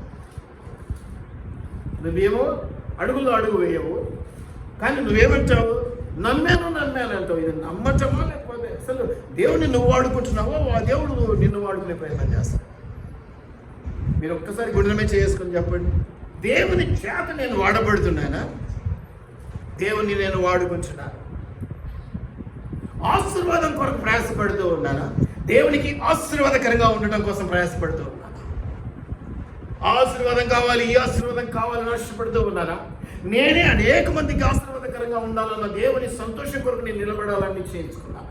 దానివల్ల నేను నా ప్రాణాన్ని కోల్పోతాను, నా సమస్తాన్ని కోల్పోతాను. ఒక్క దినముననే అనేకం కొట్టివేయబడ్డ యోగ జీవితంలో పిల్లలు పోయినారు, ఆస్తులు పోయినాయి, పశుపక్షాలు పోయినాయి, అన్నీ పోయినాయి. ఏనాడు దేవుడు దుర్మార్గుడని దూషించాడు. భార్య ప్రోత్సహించింది, స్నేహితులు కూడా అన్నారు ఏంటి టైం నీకు అని, అయినా కూడా పట్టించుకో. అందుకని చివరికి వచ్చేసరికి ఏమైంది ఆయనకి? ఈరోజు నువ్వు ఒక్కటి నష్టపోతే రేపు నీకు 2 దీవెన. నువ్వు ఎంత విలువైనది ఇస్తావో దేవునికి అంతకు 10 అదే ఇస్తాడని నేను అన్నాను. ఒక గ్లాస్ మంచినీళ్ళు ఇస్తేనే గబక్కిన చెంబెడు మంచినీళ్ళు ఇస్తాడు నీకని నేను అన్నాను. అసలు అలా ఊహించుకోవద్దు కూడా, ఆశించవద్దు కూడా. ఇంకో రూపం, ఇంకొక రకం. నువ్వు విలువైనవి ఇచ్చి, విలువైన దేవుడు విలువైనవి ఇచ్చి చూడండి. విలువైన దేవుడి నుంచి ఆశించండి. ఎవరి మీద? మనుషుల మీద. మన మానవ స్వభావమే కదా. ఏదో పని జరిగిందని ఒక ఆయన చాక్లెట్ తెచ్చి ఇచ్చాడు, ఒక ఆయన 1 కేజీ స్వీట్ తెచ్చి ఇచ్చాడు. ఎటుంటుంది నీ ఇంప్రెషన్? అబద్ధం చెప్పకుండా చెప్తాం. ఎటుంటుంది మన మనసు? స్వీట్ ప్యాకెట్ తెచ్చి ఇచ్చినాడు, ఇప్పుడు చాక్లెట్ మంచిపోయినాడు. మరి దేవుని విషయాల్లో అట్లా ఎందుకు? అడుగుల్లో అడుగులు వేసి నడిచి అడిగే విధానం వేరు, నేను ఎవరో నువ్వెవరో అనుకుంటే ఎందుకు ఇవ్వడం వేరు. అసలు ఎందుకు ఇష్టం అనేది నా ప్రశ్న ఎప్పుడు కూడా. నేను తన వాడిని నిర్ణయించుకుని, నువ్వు నా దానివి నేను నీ వాడిని అనుకున్నప్పుడు ఇచ్చిపుచ్చుకోవడానికి స్టార్ట్ అవుతాయి ఆటోమేటిక్. నువ్వు మాట్లాడమే లేదు, నువ్వు చూడటమే లేదు అంటే ఎక్కడికి వెళ్ళిపోయినావు? నువ్వు చాలా దూరంగా వెళ్ళి అది నీకు ఇష్టమైంది, తప్ప ఒప్పు పక్కన పెట్టారు. ఇప్పుడు నువ్వు ఏం పోతున్నావు? నా నుంచి వచ్చే ఆశీర్వాదం అంటే ఎవరు? దేవుడి నుంచి వచ్చే ఆశీర్వాదం. మళ్ళీ చాలామంది ఇప్పుడు పాస్టర్లం కాబట్టి ఎవరైనా ప్రార్థించము అంటే ఇట్లా చూస్తుంటాం. ఎందుకంటే ఇట్లుండవు నువ్వు, నీకు నేను ప్రార్థన చేస్తే ఏం జరుగుతుందిరా బాబు అని. కాబట్టి మీరు చేసుకోండి అమ్మా, దేవుడు మీ మాట కూడా వింటాడు, చేస్తాడులేమ్మా అని చెప్పేస్తాం. వాళ్ళని కూడా బలపరిచినట్టు కూడా ఉంటుంది మాకెందుకు. కాబట్టి వీటిని జ్ఞాపకం. శ్రమ యందు సంతోషము, మేలు చేసి కీడును అనుభవించడానికి పిలువబడితివి, శ్రమ యందు సంతోషాన్ని అనుభవించాలనేది మనం చూస్తున్నాం. ఇది ఏంటంట? 2వ తెస్సలోనికైయుల 1వ అధ్యాయం 4-5 వచనం. త్వరగా 1 తెస్సలోనికైయులు 2వ తెస్సలోనికైయులు 2వ తెస్సలోనికైయులు 1వ అధ్యాయం 4-5 వచనం. అందువలన హింసలన్నిటిలోనూ మీరు సహించుతున్న శ్రమలలోనూ మీ ఓర్పును విశ్వాసమును చూసి మేము దేవుని సంఘములలో మీ యందు ఆశ్చర్యపడుతున్నాము. ఒక కాపరి అంటున్నాడేమో, చూడండి పౌలు గారు ఏమంటాడట, మిమ్మల్ని చూసి మేము చాలా గొప్పగా ఫీల్ అవుతున్నాం, ఎందుకంటే మీరు నాకు చాలా కానుకలు ఇస్తారు, బాగా రెగ్యులర్గా చర్చికి వస్తారు, ఏ పని చెప్పినా చేస్తూ ఉంటారు, అందుకని నాకు మిమ్మల్ని చూడంగానే చాలా ఉబ్బి తబ్బిపోయిపోతా ఉంటాను అంటున్నాడా. ఏమన్నాడు? ఎందుకంటే వారి వల్ల ఈయన చాలా సంతోషం ఎందుకు అనుభవిస్తున్నాడట, మీరు హింసలన్నిటిలోనూ మీరు సహించుతున్న శ్రమలలో మీరు శ్రమల గుండా వెళ్తున్నారు, మీరు హింసల గుండా వెళ్తూ ఉన్నారు, అయినా మీ విశ్వాసాన్ని పోగొట్టుకోవట్లేదు. అది చూసి కాపరికి నిండా ఆనందంతో నిండిపోదు. ఒక విశ్వాస శ్రమల గుండా వెళ్తూ ఉన్నా, హింసల గుండా వెళ్తూ ఉన్నా దేవుని భయాన్ని, భక్తిని, ఆ ప్రేమను, ఆ విశ్వాసాన్ని పట్టుకొని నిలబడగలిగాడు అంటే కాపరికి అంతకంటే గొప్ప ఆనందం ఏమున్నది? అంతకంటే గొప్ప ఎన్ని శ్రమలు వచ్చినా, ఎన్ని ఇబ్బందులు వచ్చినా, తినడానికి తిండి లేకపోయినా, కట్టుకోవడానికి బట్ట లేకపోయినా, ఉండడానికి నీడ లేకపోయినా, నీ పిల్లలు బాగా చదివి ఐఏఎస్లో ఐపీఎస్లో అలా అయ్యారనుకోండి, ఎటుంటుంది మీ పరిస్థితి? నువ్వు అన్ని హంగులు ఏర్పాటు చేసావు, వాళ్ళు అయ్యారు, అది ఓకే, అది కూడా నేను కాదన్నా. మనం ఈ రోజుల్లో పేపర్లలో చూస్తూ ఉంటాం, ఒక రిక్షా దొక్కునేటువంటి ఆయన కూతురు ఐఏఎస్ అయింది, ఒక మామూలు గుమస్తా కుర్రాడు ఈ మధ్య ఒక కానిస్టేబుల్ గురించి రీల్స్ వచ్చినాయి కదా, చాలా అవమానించబడ్డాడు, ఇరుకొనబడ్డాడు, పరీక్షలు రాసి పట్టుదలగా ఏమయ్యాడు? ఐపీఎస్. ఇది ఎట్లుంటుంది, అది ఎట్లుంటుంది? అన్ని అవకాశాలు ఉండి నువ్వు తెచ్చుకోవడం గొప్పనే కాదన్నది, కానీ దానికి మించిందా కాదా? ఏ అవకాశాలు లేవు. చదువుకోవడానికి లైట్ ఉండదండి. వాళ్ళు కూడా కష్టపడి ఏదో మంచి ర్యాంకులు తెలుసుకొని చదువుకున్నారంటే ఇప్పుడు ఎవరు గొప్ప? మీ ఇద్దరు మంచివాళ్ళే, మీ ఇద్దరు ఐఏఎస్ లేదు. కానీ ఇప్పుడు మనుషుల దృష్టిలో కూడా అన్ని అవకాశాలు ఉండి ఒక పెద్ద కలెక్టర్ కూతురు అయ్యింది, ఆ కలెక్టర్ పనికి వచ్చింది. ఈయనేమో రిక్షా దొక్కునేటోడు, ఈ అమ్మాయి కలెక్టర్ పనికి వచ్చింది. ఇప్పుడు నీ దృష్టిలోనే ఎలా ఉంటుంది వాళ్ళని చూడడం? నన్ను ప్రేమించి నాతో ఉండేవాళ్ళు ఒక రకమైనటువంటి పరిస్థితి, నేను వాళ్ళతో ఉండాలనుకునే వాళ్ళు ఒక పరిస్థితి. ఈ రెండు ఒక సెట్ అయితే ఎవరిని ఎవరు ప్రేమించకుండా ప్రేమిస్తున్నామన్న భ్రమను బతుకుతుండాలని అదొక మూడో కేటగిరీ. ఇది ఇంకా పెద్ద తప్పు. మీరు నన్ను ప్రేమించినా, నేను మిమ్మల్ని ప్రేమించినా అనుబంధంలో ఉండాలి. నువ్వు దేవుని ప్రేమించాలి, దేవుడు ఎందుకంటే నిన్ను ప్రేమిస్తున్నాడు కనుక. నేను ఆల్రెడీ నిన్ను ప్రేమిస్తున్నాను కనుక నీ చేత ప్రేమించబడాలని నేను కోరుకుంటూ ఉన్నాను. దేవుడు అదే అడుగుతుంది, already I mean love with you, కాబట్టి నన్ను ప్రేమించు. ఆ ప్రేమనే ఇది ఏమిటిది? నా అడుగు జాడల్లో నా శ్రమల్లో పాలివాడవై. ఎందుకని దేవుడు ఏమంటాడంటే నన్ను వెంబడించు అనే మాటల్లో చాలా తీయనైన మాట, నా సిలువనెత్తుకొని నన్ను. ఆ సిలువ దేనికి గుర్తండి? శ్రమలు. నాకు శ్రమలు వద్దు, ఆశీర్వాదాలు కావాలి అంటే నువ్వు వెంబడించడం లేదు అని. అనేక మంది వెంబడించే వాళ్ళు ఉన్నారు, కానీ నిజమైన శిష్యులు అనే వాళ్ళు ఎవరున్నారు? ఆ రోజుల్లో కూడా అన్ని 100 మంది ఆయన వెంబడించారు, కానీ శిష్యులు అనేవాళ్ళు 12 మందే తేలేరు. కాబట్టి మన జ్ఞాపకం చూసుకోవాలి. ఇంకా ఏమిటంటాడంటే మీరు గమనించండి, దేని కొరకు మీరు శ్రమ పడుతున్నారో ఆ దేవుని రాజ్యమునకు మీరు యోగ్యులని ఎంచబడి నిమిత్తము మీరు ఇట్లు ఓర్చుకొనడా. అంటే శ్రమలు వచ్చినప్పుడు, అది కూడా అన్యాయంగా వచ్చినప్పుడు, మాధవి ఏం తప్పు చేయలే, పాపం అందరూ ఆమె మీద పడినారు, తప్పు అన్నారు, హింసించినారు, నిందలు వేసినారు, వెలివేసినారు, కొట్టినారు, తిట్టినారు, ఇంకా ప్రాణం తీసేస్తే అది బాగా ఊరుకున్నారు. నీవేమో సహించినావు. ఇది దేవుని దృష్టిలో ఏమై ఉందంటే, ఇలా నువ్వు సహించటం, నీ తప్పు లేకుండా నువ్వు భరించటం ఏమైందంటే, చదువు ఇప్పుడు చదివిన మాట,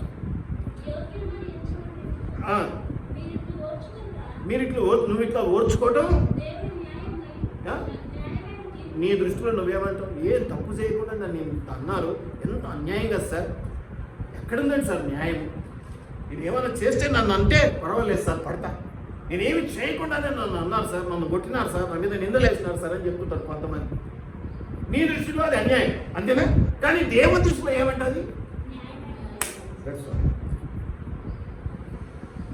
దేవుని దృష్టిలో అది న్యాయమైన తీర్పు అంట. ఒకటే సార్ ఏమన్నాడమ్మా? ఇది దేవుని క్వశ్చన్ చేయడానికి ఏమన్నా ఉందా అండి? నాలాంటి వాళ్ళ దగ్గర చాలా మంది చెప్తూ ఉంటారు, నేను ఏమన్నా సార్ వాళ్ళు ఏదో చేసిపోయినారు సార్, సర్లేమ్మా ఏం కాదు, కింద పడితే పండోడంతా చెడ్డోడు కాదులేమ్మా అని చెప్తుంటా. ఎందుకంటే నాకు ఈ వాక్యం తెలుసు కాదు. సహజంగా మనుషులకు వచ్చే డౌట్ ఏంటి, అన్యాయంగా నేను నిందపడుతున్నా, అన్యాయంగా నా మీదకి ఇది వస్తుంది కాబట్టి చాలా ఇది అన్యాయం, దేవుడు ఎక్కడ చూసినాడు, రా పిలిస్తే పలుకు, పరిగెత్తుకొని రా, వాడిని చంపిరాపో, నా దగ్గర కత్తి తీసుకోపో అని మనం దేవుడిని ప్రార్థన చేస్తుంటాం. దేవుడేమో ఇలా కట్టుకొని చూస్తుంటాడు, ఎందుకంటే న్యాయమైన తీర్పు నా దృష్టిలో అంటాడు. అదేంటి, ఆయన నమ్ముకున్న బిడ్డలు శ్రమల గుండా వెళుతూ అనవసరంగా అన్యాయంగా ఇదిగో ఈ హింసలు పడ్డం, ఈ యొక్క ఏమంటారు దేశించబడ్డం, లేదా ఈ యొక్క మరణం, నిందలు ఒక అయితే సంపే పరిస్థితులు వస్తూ ఉంటాయి. ఇవన్నీ కూడా నా దృష్టిలో న్యాయమే అంటే చూసారా, నీకు నీ దృష్టికి దేవుని దృష్టికి, నీ దృష్టిలో అది అన్యాయము, నీ దృష్టిలో అది తప్పు, నీ దృష్టిలో అది చెడ్డది, దేవుని దృష్టిలోనేమో నీ విధేయతకు గుర్తు, నీ సహనానికి గుర్తు, నువ్వు దేవుని పట్ల చూపిస్తున్న ప్రేమకు గుర్తు. ఎవరు ఏది తప్పండి? ఇప్పుడు నువ్వేమో తప్పు అనుకుంటున్నావు, అన్యాయం అనుకుంటున్నావు, అది నీకు ఇబ్బంది అని మనసు కష్టం అయిపోయింది. కానీ దేవుని దృష్టిలోనేమో అది. ఇప్పుడు నువ్వు దేవుని దృష్టిలో ఉన్న న్యాయాన్ని నువ్వు చేయాలా వద్దా? చేయాలా? చేస్తున్నావా? నీ దృష్టిలో తప్పదు, దేవుని దృష్టిలో న్యాయం. చంప మీద కొడితే వాక్యం ఏం చెప్తుంది? ఆ రోజులు పోయినాయి సార్, ఒక్క చెంప మీద కొడితే ఇప్పుడు రెండో చెంప చూపిస్తే ఆ 2 చెంపలు చాలా అని వీపు గుర్తిపోతారు సార్, వీపు మీద కూడా సార్. కాబట్టి ఏంటంట, 1కి 2, 1 కొంటే 1 ఉచితం, 1 కొడితే 4 కొడతాం నిన్ను కదా. ఇది ట్రెండ్. ఎవరిది?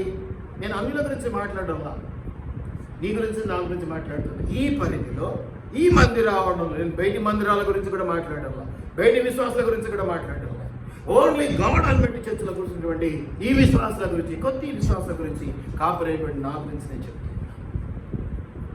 ఏది తప్పు అంటే నీ దృష్టిలో తప్పు అయిపోతే అందరి దృష్టిలో తప్పు కావాలని అనుకుంటున్నావా? మరి సరే, ఇప్పుడు దేవుని దృష్టిలోనే అది ఏమైంది? తప్పులు పక్కన పెట్టు, అది న్యాయమైన తీర్పు అంటున్నాడు. నువ్వు అన్యాయంగా శిక్షను అనుభవించటం, నువ్వు అన్యాయంగా నిందలు పడటం, నువ్వు అన్యాయంగా నష్టపోవటము, దేవుని దృష్టిలో అది ఏమైంది? న్యాయమైన తీర్పు. అద్భుతం కదండి ఇది. అసలు ఈ మాట మనకు అరుగుద్దా? ఏం చెప్పొచ్చినావు, ఏం చేయకుండా వాడు తెచ్చుంటే ఊకుండా పెట్టవా? చెప్పినావు పో సార్, నువ్వైతే ఎట్లా ఉంటావా సార్ అని అడుగుతుంటా. ఇక్కడ ఏమంటాడు, దేవుడు ఏమంటాడమ్మా? గట్టిగా చెప్తామా ఒక్కసారి, అది ఏంటి? ఆయన నిమిత్తము, మంచి నిమిత్తము, చేసిన మేలు నిమిత్తము మనము శ్రమ పడడం, మనము నిందలు పడటం, మనము ద్వేషించబడటం, ఆఖరికి ప్రాణం పోగొట్టుకోవడం. అయినా కూడా ఇప్పుడు చాలా మంది అంటూ ఉంటారు, ఒక ఆయన పాస్టర్ గారు చనిపోయారు, అందరికీ బాధనే. అసలు తలుచుకుంటే ఇంట్లో కుటుంబంలో ఒక మనిషి పోయినట్టే ఉంది ఎవరి. ఇప్పటికైతే నాకు కూడా ఇన్నిసార్లు ఎన్నో సమాధాన కార్యక్రమాలు చేసి ఉంటాం, ఎంతోమంది చనిపోయిన ఇళ్ళల్లో వెళ్ళి వారిని మేము పరామర్శించి ఉంటాం, వారు దుఃఖంలో ఉన్నప్పుడు 4 మాటలు చెప్పి ఉరటి మాటలు ఆదరించి వచ్చింటాం. అయినా ఇంకా ఆయన పాస్టర్ గారు ఏందబ్బా ఆయన చనిపోయినాడు అంటే ఇంకా నమ్మలేని పరిస్థితి. ఏమన్నా బతుకున్నాడేమో, దాచిపెట్టినాడేమో, వస్తాడేమో కదా, పిచ్చి ఆలోచన. ఎందుకంటే ఆ ప్రేమ అలా పుట్టింది, చనిపోయినాక పుట్టింది, ఆయన చనిపోయినాక పుట్టింది. ఏమన్నా ఉన్నాడేమో, వస్తాడేమో దేవుడు వాడు. కానీ ఈ వాక్యం చదివినప్పుడు నాకు అనిపిస్తుంది, ఇది కూడా న్యాయమైన తీర్పే.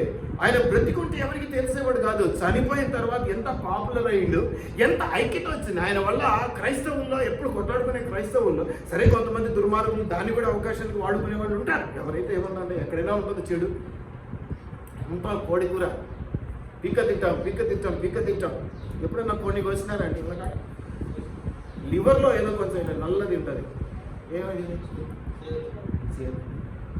తెలుసా మీకు? కోడి లివర్లో చిన్న ప్యాకెట్ ఉంటుంది, కాస్త గ్రీనిష్గా అట్లా ఉంటే లిక్విడ్.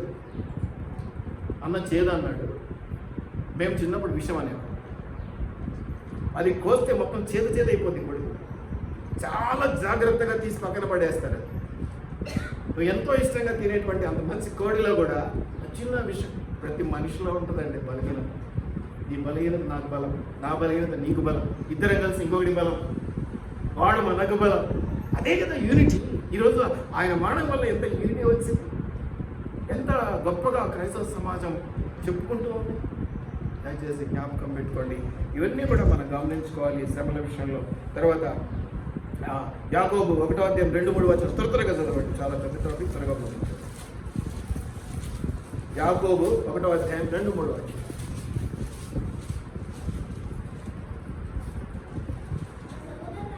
నా సహోదరులారా, మీ విశ్వాసములకు, మీ మంచితనానికి, మీ దేవుని భక్తికి కలుగు శ్రమ ఓర్పును పుట్టించాలి. కోపాన్ని పుట్టించకూడదు, ఇరిటేషన్ పుట్టించకూడదు, పగను పుట్టించకూడదు, ద్వేషం పుట్టించకూడదు. ఏం పుట్టించాలి? నీలో ఓర్పును పుట్టించాలి. అట్టి ఓర్పు వల్ల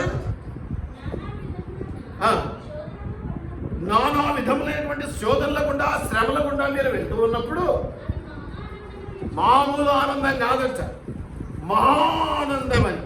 ఇప్పుడు నీకు ఏదైతే నచ్చని పని నువ్వు చేయాల్సి వచ్చిందో దాన్ని ముగ్గు చిదుకుంటూ చేయమని చెప్పలా దేవుడు. ఎలా చేయమంటున్నాడు మళ్ళీ?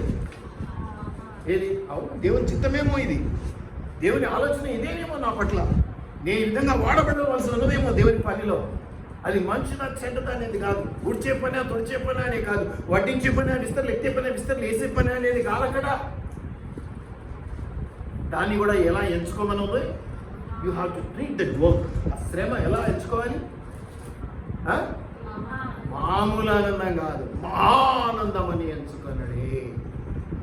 వాళ్ళ శ్రమ కలగంగానే వాడిని దూషిద్దామా, వీడిని దూషిద్దామా కదా. ఏది చెప్తే మాకు ఇష్టం లేదండి, మాకు అట్లాంటివి పడవండి, నేను చేయనండి. మనస్సును నలగొచ్చుకోవాలి, శరీరాన్ని విరగొచ్చుకోవాలి, దేవుని కొరకు పని చేయాలి, దేవుని ఆశీర్వాదాలు నిండుగా పొందుకోవాలి. ఇప్పుడే మనం గమనించిన, నీవు హింస పొందుతున్నావు, నువ్వు అనేకమైనటువంటి ద్వేషణకు గురవుతూ ఉన్నావు, అవమాన పాలవుతూ ఉన్నావు. నిజానికి నీకు ప్రాణహాని కూడా ఉంది. కొంతమంది వీళ్ళు అట్టి చేసి మా బంధువులే నన్ను చంపేటట్టున్నారండి అంటుంటారు కొంతమంది. మరి నాయన అటు పిచ్చి మాటలు మాట్లాడితే ఎవరట్ట చేయాలి అని ధైర్యపరుస్తారు. వీటన్నిటినీ ఏమంటున్నాడు దేవుడు? ఇది న్యాయమైన, దేవుని దృష్టిలో ఇది న్యాయము, ఇది ధర్మం, వాళ్ళ చేయవలసి ఉన్నది. అది నీ భక్తికి పరీక్ష కావచ్చు, నీ విశ్వాసానికి పరీక్ష కావచ్చు, నువ్వు దేవుని పట్ల చూపే ప్రేమకు పరీక్ష కావచ్చు. ఇప్పుడు నన్ను ప్రేమిస్తున్నావా లేదా నేను అనేక రకాలుగా టెస్ట్ చేసి ప్రూవ్ చేసుకోమని ప్రయత్నంలో ఉంటాను, నేను దగ్గర తీసే ప్రయత్నంలో ఉంటాను. కాబట్టి దయచేసి జ్ఞాపకం పెట్టుకోండి, శ్రమలు ఎందుకు వస్తున్నాయండి? నమ్మినాక క్రైస్తవులు మనకే ఎక్కువ వస్తున్నాయండి. ఆడ కొట్టారండి, ఇక్కడ తిట్టారండి. మన దేశంలో మనం అటువంటి శ్రమల గుండా వెళ్ళటం దేవుని చిత్తమై ఉన్నది ఏమో కాదు, ఉన్నది అని అనుకోండి. అది దేవుని చిత్తమై ఉన్నది ఒక్కసారి ఆలోచించి రివర్స్లో. చాలా రోజుల్లో లెక్కలు చేసేటప్పుడు మ్యాథ్స్ ఏది తోచకపోతే టెక్స్ట్ బుక్స్లో చివరిలో ఆన్సర్స్ ఇచ్చేవాడు. ఇప్పుడు కూడా మీకు ఉందో లేదో తెలియదు, కానీ ఆ చాప్టర్ పక్కన అయిపోయినాక ఇచ్చేవాళ్ళు, మొత్తం అయినాక చివరిలో ఆన్సర్ ఏంటో చూసేవాడు. ఆన్సర్ను చూసి ఆన్సర్ కింద రాసుకొని పైకి పోయేవాడు, అట్ట సాల్వ్ చేసేవాడు. పైనుంచి సాల్వ్ చేయాలి, చేత కాలేదు, ఫామ్లో గుర్తు రావట్లేదు కాబట్టి ఏం చేసేవాడు? ఆన్సర్ నుంచి వెళ్ళేవాడు. ఈ ఆన్సర్ ఎట్లా వచ్చింది, ఎట్లా వచ్చింది. ఇప్పుడు దేవుడు ఆన్సర్ ఏమి ఇచ్చాడు? నీ అడుగుల్లో నా అడుగులు కలిసిపోవాలి నాయన అని చెప్పి. కాబట్టి ఇక్కడ నాకు ఇంకా పైన మంచిదా చెడ్డదా అనేది అవసరం, నువ్వు ఏం చెప్తే దానికి నేను సిద్ధం. వదకు చేయబడిన గొర్రె పిల్లలాగా తల వంచుకొని నేను సిద్ధము ప్రభువా. వేసుకోపోతే వేసుకోవా, దేవుడు అలాగే ఎప్పుడు చేయడు. కానీ ఎప్పుడు నీ ఆశీర్వాదం కొరకు ప్రయాసపడు. నేను ప్రేమించినటువంటి వ్యక్తులు, అది ఆడ కానీ మగ కానీ చిన్న కానీ పెద్ద కానీ స్త్రీ పురుషు కానీ ఎవరైనా కానీ మేలు జరగాలని కోరుకుంటామా, నేను జరగాలని. వారి వల్ల మనకు పిసరంత సంతోషం కలిగింది అనుకోండి, మనం వాళ్ళకి ఏం చేయాలనుకుంటాం? కొండంత మేలు చేయాలనుకుంటాం. ఇది సహజమే, లోకంలో కూడా ఇచ్చి పుచ్చుకోవడం, రెస్పెక్ట్ అంటారు. ఇదిగోనమ్మా, ఇదిగోనమ్మా తీయగురు అంటే ఏదో సామెత ఉంది కదమ్మా ఊర్లలో. తొందరగా చెప్పండి, టైం అయిపోతుంది. ఆ వాచ్ కూడా నిలబడిపోయి మనం ఇబ్బంది పెట్టి ఇదిగోనమ్మా తీయగురు అంటే గట్టికి చెప్పండి. ఇప్పుడు నేనేమో అడుగుతున్నా తీయగా ప్రేమగా, ఇదిగో తీసుకోవాలి. నువ్వు పుల్లగురంగా నాకు ఇవ్వాలి కదా. ఎట్లా మీరు ఏమనంటే మాట్లాడరు, ప్రసాదం అయితే నంబర్ బ్లాక్ చేశాను. ఏమైతే దారైతే పుల్లగురం ఇయ్యాడయా. శ్రమలు ఉండాలి. లోకం అట్లా ఉన్నది. ఈరోజు నిన్ను ప్రేమించి నన్ను దూరం పెట్టుకుంటే రేపొద్దున నీకు శ్రమ దినాన తోడు నిలబడడానికి నాకంటే గొప్ప వాళ్ళు దొరికే అవకాశం తక్కువ. సంఘాలు మారచ్చు, కాపర్లను మార్చవచ్చు, ఇంకేదైనా బైబిల్ అయితే మార్చలేవుగా. అదే కదా బైబిల్, అవైలు పట్టుకునే పోవాలి అక్కడికి వెళ్ళి. మన ప్రయాసంలో వ్యక్తముగా ఒక్కసారి ఆలోచన చేయండి. నువ్వు అనుకుంటున్నావు తప్పని, నేనంటున్నది రైట్. మన ఇద్దరము కాదు, దేవుని నిర్ణయం ఏమిటంటున్నాడు?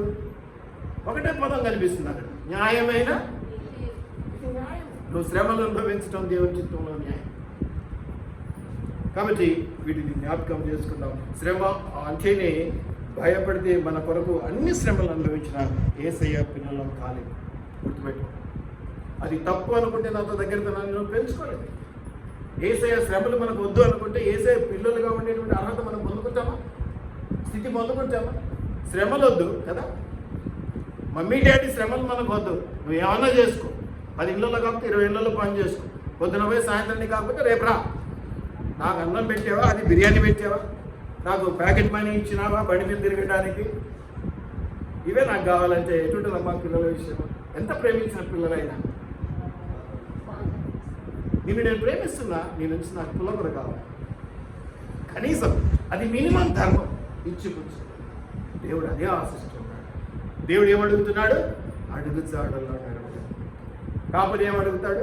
క్షేమం కొరకు, సంఘ క్షేమం కొరకు, ఆశీర్వాదం కొరకు ప్రయాసపడదాం, ఆత్మల సంపాదన కొరకు ప్రయాసపడదాం, ఒకరికొకరు సంతోషాన్ని ఇచ్చుకోవడంలో ప్రయాసపడదాం, అవసరాల్లో ఉపయోగపడడంలో మనం ప్రయాసపడదాం అని కాపరి చెబుతూ ఉంటాయి. కాబట్టి ఇవన్నీ కూడా చూద్దాం. శ్రమ అంటే భయపడుతూ కూర్చోడానికి వీళ్ళు మంచి సైనికులు. 2 తిమోతి 2:3 చూస్తే మంచి సైనికుని వలె శ్రమ అనుభవించము అనేది ఉంటుంది. మీరు గమనించండి. 2 తిమోతి 2:3 మంచి సైనికుడి వలె శ్రమను అనుభవించము అంటూ ఉంటారు అక్కడ. అలాగే సామెతలు 24:10 శ్రమ దినములలో నీవు కృంగిన ఎడల చేత కాని వాడవద్దు అని చెప్పబడుతూ ఉంది. శ్రమైనటువంటి దేవుని బిడ్డలారా, శ్రమ దినాలలో కొంచెం యాక్టివేట్ అవ్వు, కొంచెం ఆలోచన చేయి. నీ దృష్టిలో అది తప్ప, నీ దృష్టిలో అది శ్రమ, నీ దృష్టిలో అది అవహేళన, నీ దృష్టిలో అది అపనింద, నీ దృష్టిలో అది చాలా దుష్టత్వము, మరణానికి ఇచ్చినట్టు అయిపోయింది. ఇంత మంచి చేస్తే నాకు ఇంత కీడు జరుగుతుందని నేను అనుకుంటున్నావు కదా. ఏమంటాడంటే, ఒకవేళ నువ్వు కృంగితే ఏమంట? చేతగానివాడు. చేతగానివాడు అంటే తెలుసా? Your unfit. చాలామంది మీద మన వాడు అన్ఫిట్ అన్నా, దేనికైనా పనికిరాడన్నా, అసలు అన్ఫిట్ వాడికి ఏం చెప్పొద్దన్నా అంటారు కదా కొంతమంది గురించి. అన్ఫిట్ అంట మనం. ఎక్కడుంది? సామెతలు 24:10 మంచి సైనికుడి వలె శ్రమను అనుభవించమని ఎక్కడుంది? 2 తిమోతి 2వ అధ్యాయం 3వ వచనంలో ఉంది. మీరు గమనించండి మరొకసారి. అపొస్తలుల కార్యములు 14:22. ఈ నుంచి చాలా స్పీడ్గా వెళ్తాను, రెఫరెన్స్ మీరు రాసుకోండి, తర్వాత చదువుకోండి. అపొస్తలుల కార్యములు 14:22 ఇది చదువుదాం, మిగతావన్నీ రెఫరెన్స్ నోట్ చేసుకోండి.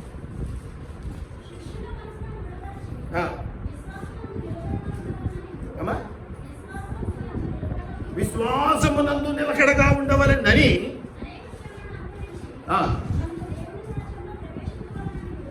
ఏది మీరు దేవుని రాజ్యంలో ప్రవేశించడం. ఇప్పుడు మన ఉద్దేశం ఏంటి?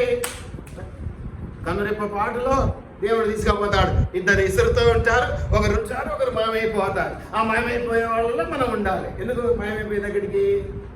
పరలోక రాజ్యాన్ని. ఇప్పుడు పరలోక రాజ్యానికి అన్నాడు, దానికి ముందు ఒక లింకు పెట్టాడు దేవుడు. ఏం పెట్టాడు నాన్న?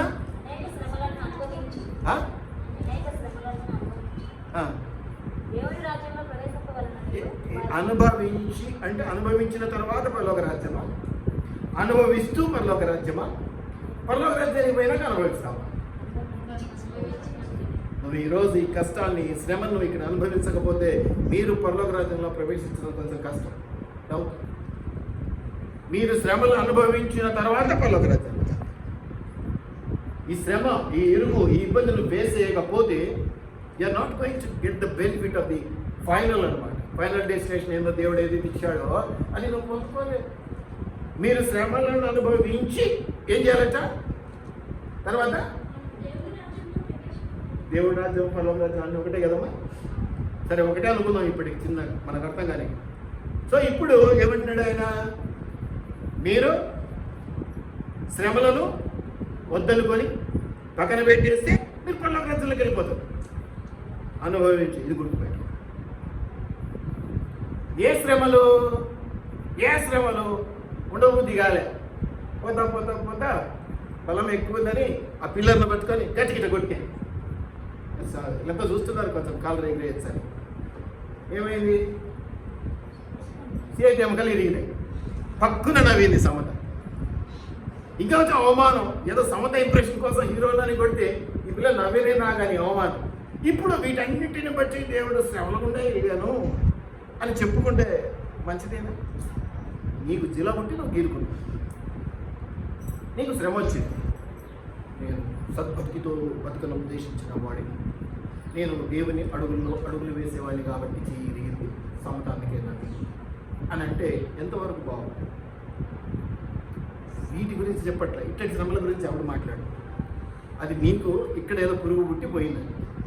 నేననేది ఇది న్యాచురల్గా తెలియకుండా వస్తూ ఉంటాం, ఇబ్బందుల పాలు అవుతూ ఉంటాం కదా. ఒకసారి ఒక మాస్టర్ గారు మార్కెట్కి వెళ్ళి, మాస్టర్ గారు కొంచెం ఉన్నారు వస్తువులు సంథింగ్ ఏదో, ఆయన జోబులో నుంచి చీల తీసేటప్పుడు పర్సులు పెట్టుకుంటారుగా, ముందు పక్క పెట్టుకోరుగా పాత రోజులు కానీ ఇప్పుడు కానీ అంత స్టైల్గా వెనకనే కదా, పర్సు జారి కింద వాడు. దూరం నుంచి ఒక పిల్లాడు చూస్తూ ఉన్నాడు. ఆ పిల్లాడు చూసి వచ్చి పరిగెత్తుకుంటా పర్సు తీసుకుంటా ఉన్నాడు. అంతే ఆ షాప్ కీపరు అక్కడ ఉన్నటువంటి ఇంకా సార్కి తెలియదు, మాస్టర్ గారికి తెలియదు పర్సు కింద పడిందన్న విషయం. అరే రే రే అనుకుంటా వచ్చి కొట్టి విరగబాది ఈ కొడుతూ ఉంటే మాస్టర్ గారు ఏంది అల్లరని చూస్తే పిల్లాడు అరే అరే ఈయన ఎందుకు కొడతాడు మాస్టర్ అంటే మా స్కూల్ పిల్లాడే అంటున్నాడు. అప్పుడు ఆ పిల్లాడు చెప్పాడు, సార్ ఇట్లా పర్సు పడితే ఇద్దామని వచ్చిన. అది కాదు, ఇది వేరు, దీన్ని జ్ఞాపకం చేసుకో. అన్యాయంగా శ్రమ పడడం ద్వారా లాభపడతాం. నేను నిన్ను అడిగాను, అది నీకు అన్యాయం అనిపించింది, నువ్వు నాకు ఇవ్వటం వల్ల దాని నుంచి దీవెన పొందుకుంటావు. కాబట్టి వీటిని జ్ఞాపకం చేసుకోవాలి. ఏమొస్తాయంటే దేవుని రాజ్యంలో ప్రవేశించడం అనేది జరుగుతుంది. వీటన్నిటికీ రెఫరెన్స్లు ఉన్నాయి. 1 పేతురు 3:17, 4వ అధ్యాయం 19. ఇదే 1 పేతురులోనే పెట్టుకోండి. ఒక ఆయనకి చిన్న పరిస్థితి బాగాలేదు. ఆయన ఏమంటాడంటే నేను ముమ్మారు ప్రార్థించి తిని అంటే, ఇది నా దగ్గర నుంచి తీసే ప్రభా, ఈ శ్రమ నాకు వద్దని ముమ్మారు ప్రార్థిస్తే ఏమన్నాడు దేవుడు? సరిగ్గా తీసేస్తాడా? ఏమన్నాడు? నా కృప నీకు చాలు అంటే ఇప్పుడు అర్థమైంది, ఇది నువ్వు ఉంచుకోవాల్సిందే, ఈ శ్రమను అనుభవించవలసిందే. అప్పుడు పౌలు అన్నాడు, అంటే నాకేం తీయకపోతే నేను నీ గురించి ఎట్లా చెప్తా? నేను ప్రార్థిస్తేనే నాకు జ్వరం తగ్గకపోతే, నేను ప్రార్థిస్తే మీకు జ్వరం తగ్గుతుందని నేను ఎట్లా చెప్తా అంటే ఎట్లుంటుందా లేదా? కానీ పౌలు అట్లా అన్నాడు, అన్నాడు ఏమన్నాడు? చేయకండి. మనం కొన్నిసార్లు రిసీవ్ చేసుకోవాలి, అది నాకు అవసరం లేదు, దేవుని అవసరం అది, కాబట్టి నేను చేయాలి. పౌలు ఎప్పుడు కూడా ఇది ముమ్మారు ప్రార్థిస్తే నాకే తగ్గకపోతే ఎట్లా ఆలోచన చేయలే, సంతోషంగా స్వీకరించాడు. ఇది దేవుని చిత్తం, ఇది నేను శ్రమ నాకు ఉండాలి, ఇది నాకు ఉండాలని దేవుని చిత్తమైనప్పుడు ఇది పోవాలని నేను ప్రార్థన చేయకూడదు అనుకున్నాడు. ఇక 3 సార్లు చేసిన తర్వాత చేసినట్టు ఎక్కడ లేదు మరి. ఇది మనం గమనించాం. ఇంకా దీని ద్వారా మనం గమనిస్తే ఏం పొందుకుంటాం ఈ శ్రమల ద్వారా అంటే విశ్వాసాన్ని రుజువుపరుచుకుంటాం. విశ్వాసం పెరుగుతుంది. 1 పేతురు 1:6-7, 5వ అధ్యాయం 10వ వచనం. పవిత్రత పెరుగుతుంది. హెబ్రీయులు 12వ అధ్యాయం 3-10 కాబట్టి ఈ యొక్క అన్యాయంగా శ్రమలు పొందుతున్నాం, అన్యాయంగా హింసలు పొందుతున్నాం, దూషించబడుతున్నాం అంటే వీటి ద్వారా ఏం పొందుకుంటాం? విశ్వాసంలో బలాన్ని పొందుకుంటాం, పవిత్రత పెరుగుతుంది. ఇంకోటి ఏంటంటే గర్వం తగ్గిపోతుంది, గర్వం అణిచివేయబడుతున్నది. 2వ కొరింథీయులు 12వ అధ్యాయం 7-10. బలమైన ఉద్దేశాలు నెరవేర్చబడతాయి. ఇప్పుడు నీకు వచ్చిన పని, నేను నీకు టెస్ట్ పీరియడ్ పెట్టాను, నువ్వు దానికి ముందు రావట్లా, కానీ నేను దాని తర్వాత చాలా పెద్ద ఉద్దేశం కలిగి ఉన్నాను. ఏమంటారంటే ఫస్ట్ శాంపుల్ అంటారు సరే, శాంపుల్ ఇస్తామంటారు సరే. ఇది ఒక శాంపుల్ అన్నమాట. ఎవరైనా ఏదైనా అమ్మేటప్పుడు ఫస్ట్ శాంపుల్ ప్యాకెట్ అని ఇస్తారు, ఇది వాడు అని ఫ్రీగా ఇస్తారు. ఈ శాంపుల్ ప్యాకెట్ వాడితే ఏంటి ఉద్దేశము? మెయిన్ ప్రోడక్ట్లోకి నువ్వు తీసుకోవడానికి వెళ్తావు, ఇష్టం చూపిస్తావు అని. కాబట్టి ఇప్పుడు నేను ఏదైనా ఒక విషయంలో నిన్ను ఇబ్బంది పెట్టినా, నిన్ను శ్రమ పెట్టినా, నిన్ను అడిగినా నా ఉద్దేశం ఏమైతే ఇది శాంపుల్. తర్వాత నీకు పొందుకునేటువంటి ఆశీర్వాదాల కొరకు నేను సిద్ధపరిచే విధానం వేరే ఉంటుంది. కాబట్టి ఇది ఏమిటంటే ఇతరులను బలపరచడానికి, గర్వం వదిలిపెట్టడానికి, ఇతరులను బలపరచడానికి. ఫిలిప్పీయులు 1:14 బలమైన ఉద్దేశాలు నెరవేర్చబడటానికి. ఇప్పుడు నువ్వు ఏదైతే వద్దు నాకు కాదని నువ్వేం చేస్తున్నావు, వెనుకడుగు వేస్తున్నావు, ఇవి ఏమైపోతాయి? ఒక వ్యక్తి, ఒక తల్లిదండ్రులు కానీ, ఒక స్నేహితుడు కానీ, ఒక ప్రేమికుడు కానీ, ఒక దేవుడు కానీ ఈ మీద పెట్టుకున్న ఉద్దేశాలను నెరవేర్చకుండా నువ్వే అడ్డుకుంటున్నావు. నా ఉద్దేశాలు ఏమై ఉన్నాయో, నేను ఎలా పైకి తీసుకురావాలనుకున్నాను, అవన్నీ నువ్వు బ్లాక్ చేస్తున్నావు, నంబర్ బ్లాక్ చేసినట్టు. కమ్యూనికేషన్ లేకపోవడం వల్ల అభిప్రాయాలు పంచుకునే స్థితి లేదు. నువ్వు దేవుడితో మాట్లాడడం అంటే ఏంటి? ప్రార్థన చేసుకోవడం, బైబిల్ చదువు. ఈ రెండు లేకపోవడం వల్ల దేవుడితో మాట్లాడే అవకాశం లేదు. బాబు అది కాదు, ఇది న్యాయమే, ఇది నా పట్ల ధర్మమే, నువ్వు ఈ పని చేయాల్సిందే, ఇది చేస్తేనే నీకు దీవెన, ఇది చేస్తేనే నీకు ఆశీర్వాదం అని చెప్తాను. అవునా? ఇది అవకాశం కూడా మేము ఇవ్వట్లా. ఎందుకంటే కమ్యూనికేషన్ కట్ అయిపోయింది. ఏం కట్ అయింది? నెంబర్ బ్లాక్ చేస్తే కమ్యూనికేషన్ ఉంటుందా? ఉండదు. కమ్యూనికేషన్ లేకపోతే ఒకరి అభిప్రాయాలు ఒకరు పంచుకోగలమా? అభిప్రాయాలు పంచుకోకపోతే విలువలు తెలుస్తాయా? మొత్తం కట్ చేసేసి నేను గంట సేపు వాకింగ్ చెప్పాను, మధ్యలో ఏదో 2-3 మాటలు మాట్లాడాను, వాడు చెడ్డ వీడు, అవి మాత్రం చూపిస్తే నేను ఏం పలికినట్టు ఉంటుంది? ఇప్పుడు ఈ మధ్య రీల్స్లో అవి చెప్తుంటారు కదా, మొత్తం అటు ఇటు మంచి అంతా కట్ చేసి చెడ్డ మాట ఏదో ఒకటి ఉంటుంది పట్టుకొని ఈయన ఇస్తున్నాడు అని అంటుంటారు కదా. అటు అంటే న్యాయమే లేదు, పద్ధతి. నువ్వు అడుగు, నువ్వు చెయ్యి. అబ్బో నేనా అనుకుంటా, ఏనాడు పైకి ఏనాడు ఆశీర్వదించబడదు. కాబట్టి ఇతరులను బలపరచడానికి నువ్వు ఈ శ్రమలు అనుభవించాల్సిందే. ఇంకా మెయిన్ మనం ఇప్పుడు ఒక పాస్టర్ గారు చనిపోయిన విషయంలో చూసాం కదా, ఐక్యత పెరుగుతుంది. అయ్యా నీకే కాదు, నాకు అలాంటి శ్రమలే ఉన్నాయి, కాబట్టి అందరం ఆ శ్రమలు గుండా వెళ్తున్నాం, నేను నీకు సహాయం, నువ్వు నాకు సహాయం, నా ఆశీర్వాదం కొంత నీకు ఇస్తాను, నీ ఆశీర్వాదం కొంత నాకు ఇవ్వు, బలపరుచుకుందాం అనేటువంటి విషయాలు. కాబట్టి ఇవన్నీ కూడా మనం ఐక్యత పెరగడానికి అనేది ఒకటి. ఇంకా చివరి మాట ఏంటంటే ఆత్మల పంట. ఈ శ్రమల ద్వారా మనం ఏం పొందుకుంటాం? పంట పండుతుంది మనకి. తంతే గారెల పుట్టలో తంతే ఏమైందంట? అసలు నువ్వు ఇది చేయడం వల్ల నీవేమనుకుంటావు? ఇది న్యాయసమ్మతమైన తెలియక ఏదేదో అనుకుంటావు. ఇవన్నీ నువ్వు చేయటం వల్ల ఏమైపోయింది? నువ్వు గారెల బుట్టలో పడవు, ఆత్మల పంటలో పడవు. ఆత్మల పంట మీరు గమనించినట్లయితే అపొస్తలుల కార్యం 8వ అధ్యాయం 1-8వ వచనంలో మనము చూసుకోవచ్చు. కాబట్టి ఇవన్నీ కూడా మనం జ్ఞాపకం చేసుకుందాం. శ్రమల గుండా వెళ్ళేటప్పుడు ఎవరు కూడా అధైర్యపడవద్దు. మీకు నచ్చంది జరిగినంత మాత్రాన మీరు ఏదో చేసినట్లుగా కాదు, కానీ అది దేవుని చిత్తంలో న్యాయమే. మనం అనుకుంటాం ఇది ఎంత మంచి వాళ్ళు, వీళ్ళకి ఇంత జరిగింది ఏంటి, ఇది ఇంత అన్యాయం కదా అనుకుంటాం. మరి మనం అందరికీ జ్ఞానం తెలుసు. కొద్దిమంది విషయాల్లో దేవుడు మన పౌలు విషయంలో చెప్పినట్టు ముమ్మారు ప్రార్థించినాడు, ఆయనకు ఒక ప్రాబ్లం ఉంది, ఆ ప్రాబ్లం దేవుడు నేను తీసేయను, ఇది ఉండాల్సిందే నీకు అన్న. ఆ ఉండాల్సిందే అన్నంత మాత్రం నా దేవుడి నుంచి ఆయన తొలగిపోలేదు. ఆ 3 సార్లు ప్రార్థన చేశాడు, వదిలేశాడు. ఇది దేవుడి చిత్తం, ఇది నేను భరించాల్సిందే, ఉండని అనుకున్నాను. ఇది జరగాల్సిందే, అది దేవుడి చిత్తం. ఆపటం నువ్వు ఎవరికి వ్యతిరేకంగా పోతావు. అందుకని దాన్ని ఏమంటారంటే మునుకోలుకి ఎదురుతున్నట అసాధ్యము. నువ్వు ఆపుతున్నావు, దేవుని ప్రేమను ఆపుతున్నావు, మనుషుల ప్రేమను ఆపుతున్నావు, ఇంకా నువ్వు గిరిగిసుకుంటున్నావు. బాగానే ఉంది అంతవరకు. కానీ ఎప్పుడైతే నువ్వు బయటకు వస్తావు, అసలు ఇంట్లోనే కూర్చుంటున్నా శ్రమలు రాలేదంటే ఏం లాభం? బయటకు వచ్చి కాస్త గాలి పీల్చుకుంటాయి కదా, వాటిని ఎదిరిస్తాయి. సమస్యలోకి వెళితే, సముద్రంలో పడిపోతే కాస్త ఈత వచ్చు లేదో నేర్చుకోవడం ఏదో జరుగుద్ది. కాబట్టి అట్టి శ్రమల గుండా వెళ్ళేటప్పుడు మనం జ్ఞాపకం చేసుకుందాం, దేవుని సన్నిధిని అనుభవిద్దాం. శ్రమలు వచ్చినప్పుడు మనం వాటిని పోగొట్టుకోకుండా, ఇవి వద్దు లేదా ఇవి ఎందుకు వచ్చినాయి అనుకోకుండా, దేవుడు మనకు నేర్పిస్తున్న సహనాన్ని, లేకపోతే ఇంకేదైనా విశ్వాస పెరుగుదలను, ఆత్మల పంచను, లేకపోతే ఇతరులకు సాయం చేసే గుణం. ఎందుకంటే మనకి ఏదైనా శ్రమ వచ్చినప్పుడు నువ్వు ఆ పని ఇంతకుముందు నాకు కూడా వచ్చిందా, నేను చేసిన ఇట్లా పోయినా నువ్వు కూడా అట్లా పో అని చెప్పడానికి కూడా ఉంటుంది కదా. అలా చెప్పడానికి కూడా ఉంటుంది కదా.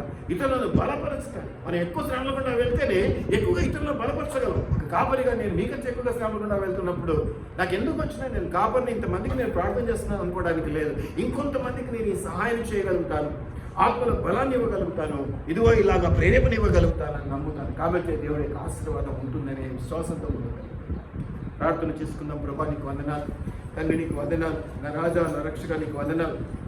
నైనా శ్రమ నుండి నాకు మేలాయనని దావీదు చెప్పినట్టుగా, ఇదిగో శ్రమల పాలైనప్పుడు మిమ్మల్ని నిందించకుండా ఆ శ్రమల్లో మేము నేర్చుకోవాల్సినవి, మంచి సైనికుల వలె పోరాడవలసినవి మేము నేర్చుకునేలా సాయం చేయమని పెట్టుకుంటున్నాను.